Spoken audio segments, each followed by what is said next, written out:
दूसरा काम, जब इस बिजनेस में हम आते हैं तो ये बिजनेस में हमें एक टीम बनानी पड़ती है और टीम बनाने के लिए हमें अपने रिश्तेदार, अपने दोस्त, अपने पड़ोसियों को इस बिजनेस के बारे में बताना पड़ता है। तो उसके लिए हमें एक तैयारी करनी पड़ती है और वो तैयारी है अपने जानकार लोगों के नामों की लिस्ट बनाना, नेम लिस्ट बनाएं।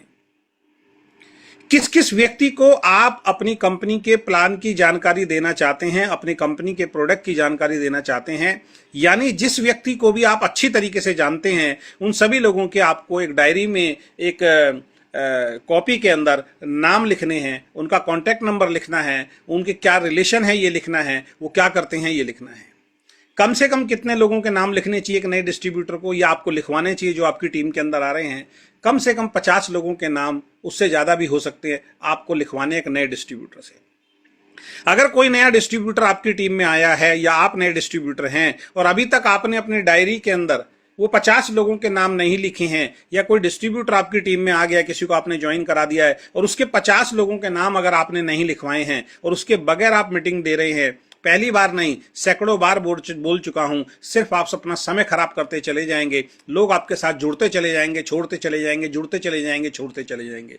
क्योंकि बिजनेस के लिए जो जरूरी एक्सरसाइज हैं, जो जरूरी काम है, आप वो उनको करने के लिए प्रेरित करते ही नहीं है। बगैर जरूरी काम किए बगैर ही आप उनके साथ मार्केट में निकलना शुरू कर देते हो। या ज्यादातर लोग क्या करते हैं, जो व्यक्ति आपके साथ जुड़ा, केवल जुड़ते ही हम ये सोच लेते हैं ये एक लीडर है, अब ये अपने आप काम करेगा, अपने आप मार्केट में जाएगा, अपने आप टीम बना के दे देगा, अपने आप बहुत बड़ा टर्नओवर करके दे देगा, जबकि ऐसा होने वाला नहीं है।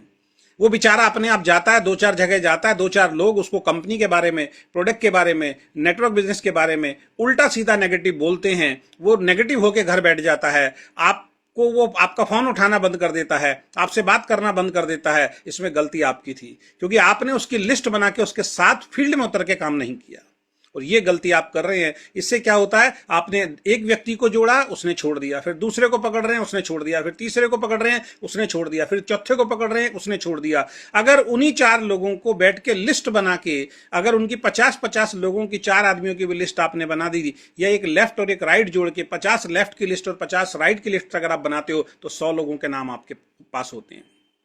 और 100 लोगों को अगर आप प्लान दिखाने के लिए निकल जाओ अपने उस डाउनलाइन के साथ, दोस्त ऐसा हो ही नहीं सकता कि आपकी टीम ना बने। तो अपने आप को चेक कीजिए। जितने नए डिस्ट्रीब्यूटर हैं, यदि आपने अभी तक लिस्ट नहीं बनाई है, प्रोडक्ट भले ही आप इस्तेमाल कर रहे हैं, अगर आपने लिस्ट नहीं बनाई है तो आप इस बिजनेस के अंदर सेकंड स्टेप को फॉलो नहीं कर रहे हैं। और यदि आप लीडर हैं और आपके साथ जो लोग जुड़े हुए हैं, आप उनकी लिस्ट नहीं बनाते हैं, तो आपको भी हमारी बात समझ में नहीं आ रही है। इसका मतलब आप ना तो मैनेजमेंट की बात को समझने के लिए तैयार हो, इसका मतलब आप सिस्टम को फॉलो करने के लिए तैयार नहीं हो। ना मैनेजमेंट की बात को मानने के लिए तैयार हो, ना सिस्टम को फॉलो करने के लिए तैयार हो। यानी कि आपने अपने आप को सिस्टम से भी ऊपर समझ लिया, और जो इंसान सिस्टम से अपने आप को ऊपर समझता है, अपने दिमाग से काम करता है, वो इस बिजनेस से जाने अनजाने आज नहीं तो कल बाहर हो जाता है। तो दूसरा महत्वपूर्ण काम जो एक नए डिस्ट्रीब्यूटर को करना है और नए डिस्ट्रीब्यूटर से आपको करवाना है, वो है नेम लिस्ट बनवाना। यानी कि अपने किस किस रिश्तेदार, दोस्त, पड़ोसी को इस बिजनेस की जानकारी देनी है, अपने प्रोडक्ट की जानकारी देनी है, उन सबके नाम लिखने हैं। ये बहुत ज्यादा जरूरी काम है।